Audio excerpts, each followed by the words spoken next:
Hello, dirty gardeners. I'm Iron, the Dirty Dragon. I have a list here of botanical terms that are descriptive words that you often see in the names of your garden plants. So I'm going to go through my garden and show you what some of these words mean. And then you'll know in the future, if you see these descriptive words on a plant that you don't understand, you might have a little bit better understanding of what it is. So I'm going to start with something called Reptans or Reptans, which means crawling like a reptile. I like this one. I'll go show you a plant now. This little lovely down here is a perfect example of Reptans. This is a Juga. The variety name is Black Scallop, but it doesn't really matter. The name is Ajuga reptans, and as you can see, it crawls, which means it spreads low and creeps all over. It's a ground cover, essentially. So anything that's called repens or reptans, crawling like a reptile. Okay, next is Punctata, which means pointed.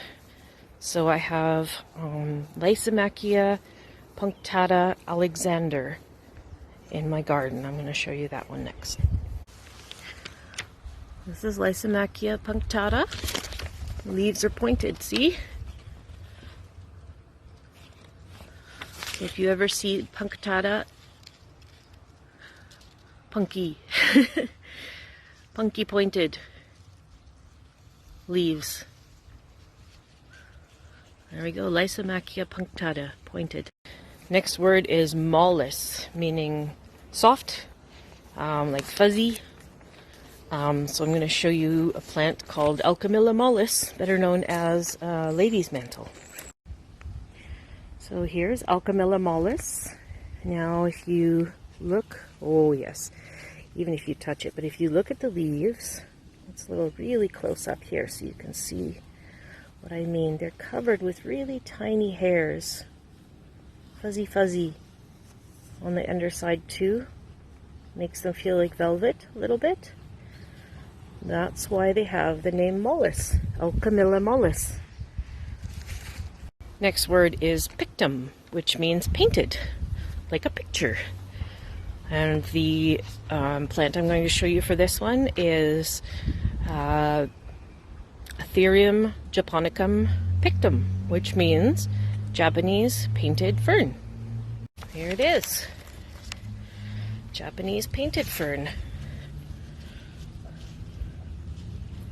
Look at those colors, hey? Oh, it's such a gorgeous fern. This one has yet to really get established. They get huge. Well, some of them do. I have some that are about 3 feet wide by 3 feet tall now. I'm not sure if this variety gets that big, but anyway, pictum, painted. Next word is vulgaris, as in vulgar, which means common. And sadly, that applies to many plants that are very beautiful. But it doesn't actually reflect on the quality or the beauty of the flower so much as just how easy it is to find them and how common they are growing in nature. So you've probably heard Aquilegia vulgaris, common columbine. I'm going to show you one now. Okay, so here is Aquilegia vulgaris, common columbine. Nothing particularly fancy about it in terms of, rarity or difficulty finding it. This is one of many varieties. There are tons and tons of varieties that are within the Aquilegia vulgaris umbrella. So they may look extraordinary and still be considered common Aquilegia. It's the species. Next word is Dentata, which means having teeth, dentum, dental, dentures.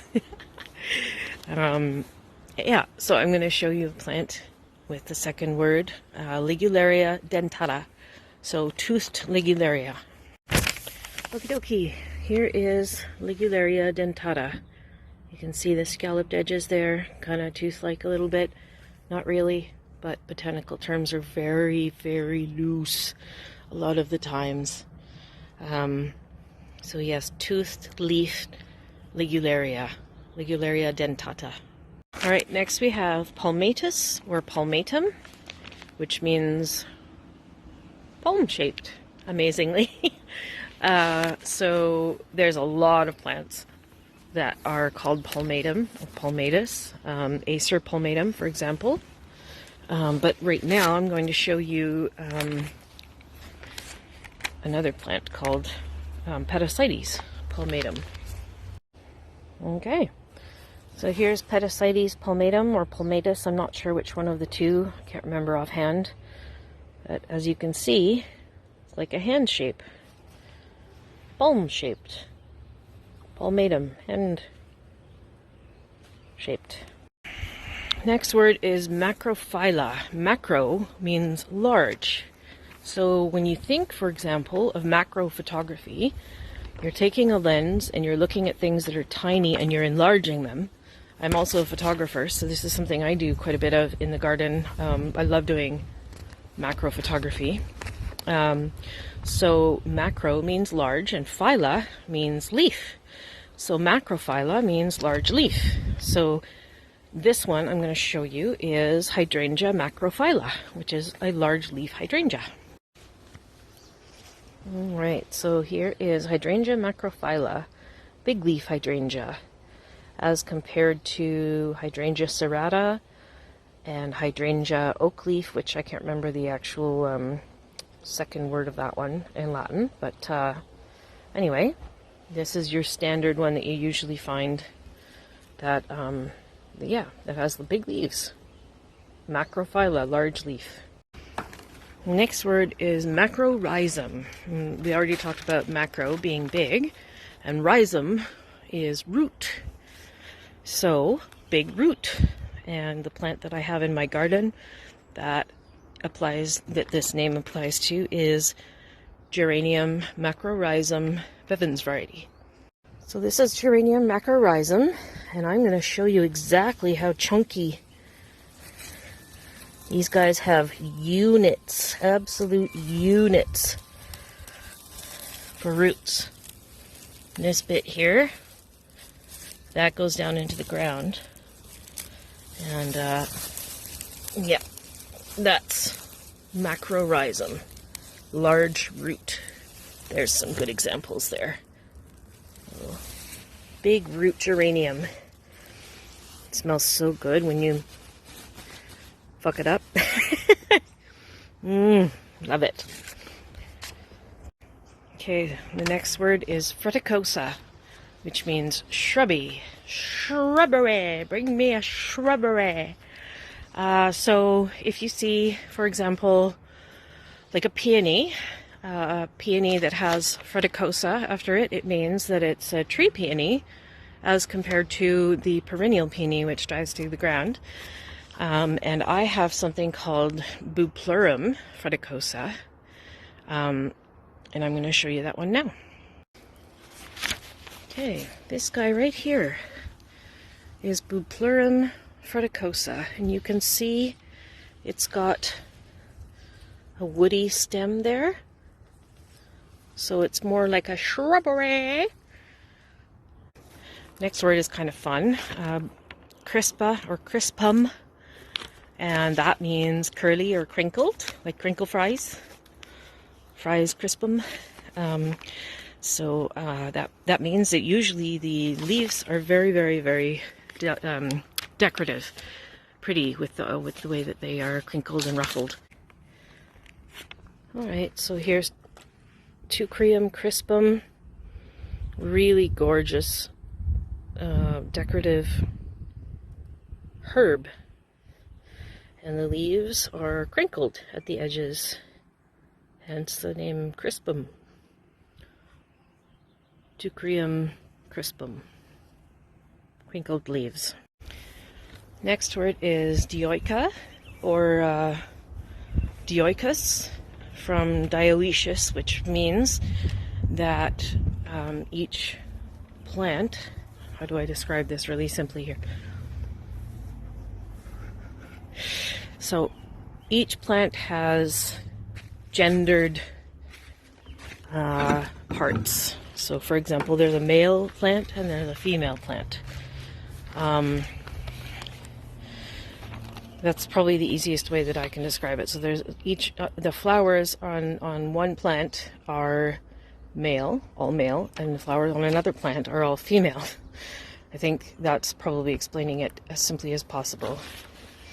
So in front of me, behind you, I'm going to show you my dioecious example today. This is a Selene Dioica, raised golden. Now, one thing I don't quite understand is that this sucker will pollinate itself. So I don't know why and how it manages to pollinate itself when it has only one gender on the plant. Maybe not a good example. But it has self-seeded before, so it's obviously doing something. Maybe it's like Jurassic Park, where all of them are female, but they have babies anyway. Life finds a way. So that's Selene Dioica raised golden. Dioica is separate genders on different plants. While we're in this section of my garden, I'll go over another word called Racemosa or Racemosum, which means that it will flower in racemes. So I'll show you a good example right here. Alright, I've featured this plant in a number of videos now.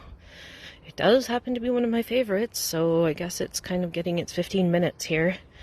So this is Mianthemum racemosum. The flowers grow in racemes, as you can see here. I will explain flower shapes, like panicles, racemes, umbels, that kind of thing, in another video. But for now, this is a raceme. Mianthemum racemosum. Word for today, descriptor for today, for this video anyway, is Marginata, which usually refers to the edges of the leaves, the margin. Pretty easy to figure that out. So if you see something with Marginata, like Albo Marginata, for example, I'm going to show you a hosta now that's called hosta Albo Marginata. That means white bordered, white margins on the leaves. Let's go take a look. All right, so there is hosta Albo Marginata, white margins, like white edges, I guess, is probably the easiest way to say, but of course they couldn't be that easy with the description. White edged, white margin, Albo Marginata. Okay, that's it for today. All my botanical terms. I have more, and I will do a separate video about those, and those will be mostly about the Latin names for colors. So that's kind of fun. And then you will know, if you see those words attached to the description of a flower, you will be able to understand what color the flower will be without even seeing the flower. So that's yeah, that's a fun one. That'll be in another video. Okay, peace out.